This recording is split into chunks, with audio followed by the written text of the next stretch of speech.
امام حسین رضی اللہ تعالیٰ عنہ نے جو قربانی کی داستان رقم کی، سبحان اللہ، نانا کے دین کے پرچم کو اپنا سر کٹا کر بلند کر دیا۔ امام حسین ایسی باکرامت شخصیت ہیں کہ آپ کی جو ولادت ہے نا، آپ کی جو برتھ ہے، وہ برتھ بھی کرامت ہے۔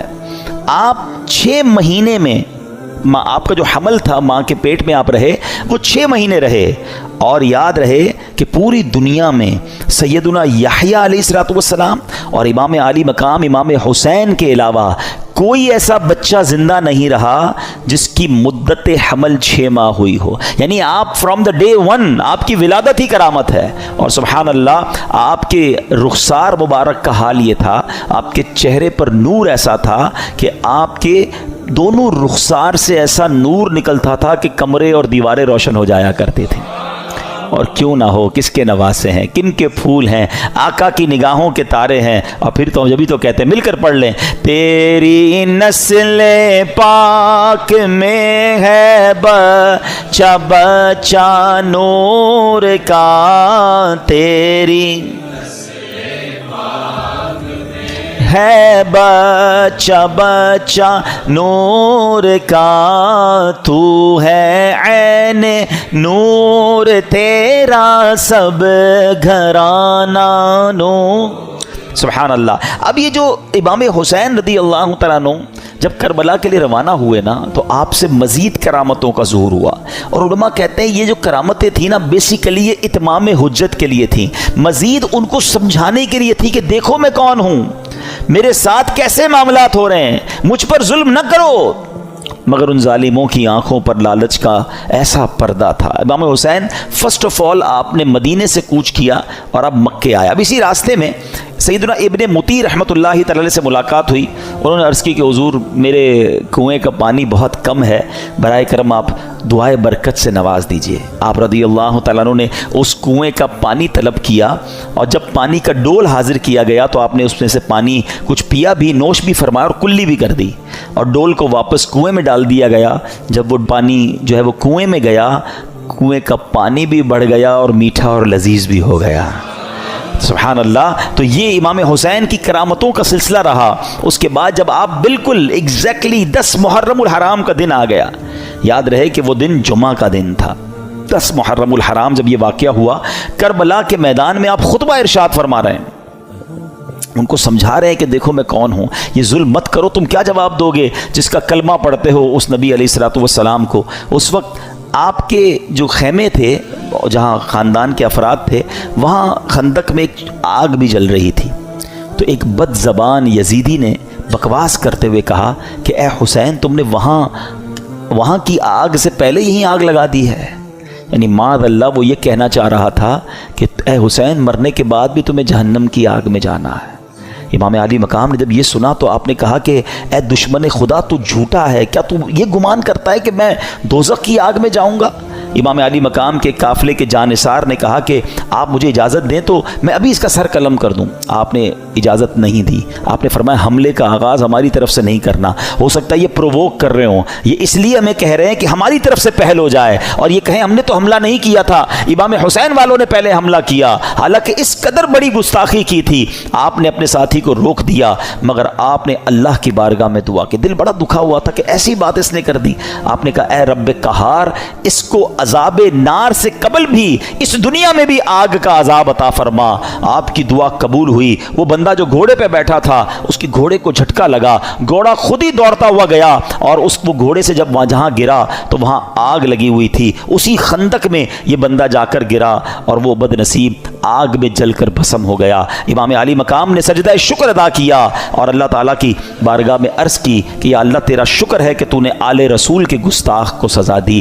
اب یہاں بھی ان کے سامنے یہ واقعہ ہو رہا ہے، سارے لوگ دشمن سامنے کھڑے ہیں، اور یہ آپ کی دعا قبول ہو رہی ہے، آپ کے گستاخ کو سزا مل رہی ہے، مگر وہ سمجھنے کے لیے تیار نہیں ہے، وہ انڈرسٹینڈ کرنے کے لیے تیار نہیں ہے۔ آپ یقین کریں، جو کربلا کے میدان میں امام حسین نے خطبہ دیا ہے نا، ان یزیدیوں کے سامنے لاسٹ خطبہ، حالانکہ اپنے سارے شہید ہو چکے تھے، مگر پھر بھی، حالانکہ اس وقت تو عام آدمی تو یہ سوچے کہ اب انہوں نے سب میرے بندے مار دیے، اب میں نے ان کو نہیں چھوڑنا، اب آخری وقت بھی صلح کی بات کرتے رہے، انہیں سمجھانے کی بات کرتے رہے، انہیں یہ بتاتے رہے کہ میں کون ہوں، یاد کرو میرے آقا مجھے کیا کہا کرتے تھے، تم قیامت کے دن اس ظلم کا جواب کیسے دو گے۔ یعنی یہ بھی امت رسول سے پیار ہے کہ یہ اس عذاب میں نہ گرفتار ہو جائیں۔ اتمام حجت کی گئی مگر وہ یزیدی نہ مانے۔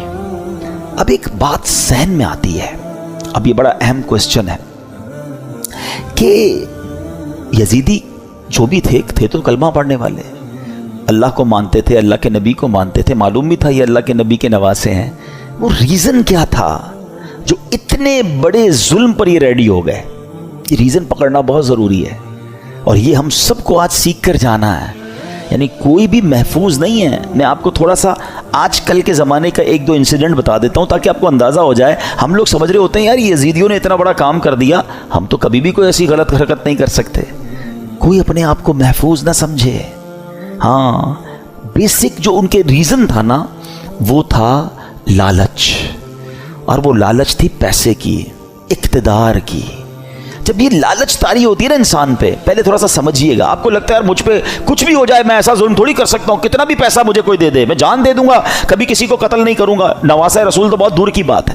یہ بولنا اور ہے، لیکن ایک وقت آتا ہے جب انسان کے دل پر شیطان کا قبضہ ہو جاتا ہے۔ آپ پڑھتے ہیں خبریں، 5 سال کے بچے اور 4 سال کی بچی کے ساتھ جو واقعات ہو رہے ہیں، کیا کوئی خوشی سے کرتا ہے یہ کام؟ ذرا سوچئے، جب وہ یہ کام کر جاتا ہوگا اس کے بعد خود اس کو کتنی ندامت ہوتی ہوگی، یہ میں نے کیا کر دیا۔ پھر اسی وجہ سے بچنے کے لیے اس بچی کو قتل بھی کر دیا جاتا ہے۔ یعنی یہ واقعات ہم سنتے ہیں تو ہماری عقل حیران ہو جاتی ہے کہ یہ انسان تھا یا درندہ تھا۔ میں آپ سے یزیدیوں کی تو بات نہیں کر رہا، آپ کے وطن میں رہنے والوں کی بات کر رہا ہوں۔ اس کا مطلب کیا ہوا؟ ایٹ دیٹ ٹائم جب وہ یہ عمل کر رہا تھا، اس کا دل شیطان کی مٹھی میں تھا، اس کو ہوس نے اندھا کر دیا تھا۔ تو یہ واقعات مجھے اور آپ کو یہ سوچنے پر مجبور کرتے ہیں کہ کوئی اپنے آپ کو محفوظ نہ سمجھے۔ یہ ایک لمٹ ہوتی ہے انسان کی۔ ایک حدیث پاک ہے نا، بڑی مشہور حدیث پاک ہے، جس کا مضمون ہے کہ جب بندہ ایک گناہ کرتا ہے نا، میرے ینگسٹر ذرا غور سے سنیں، ایک گناہ کرتا ہے اس کے دل پر ایک بلیک ڈاٹ لگ جاتا ہے، گناہ کرتا رہتا ہے، پھر دل پورا سیاہ ہو جاتا ہے۔ اب اس پر ہدایت کی کوئی بات اثر نہیں کرتی۔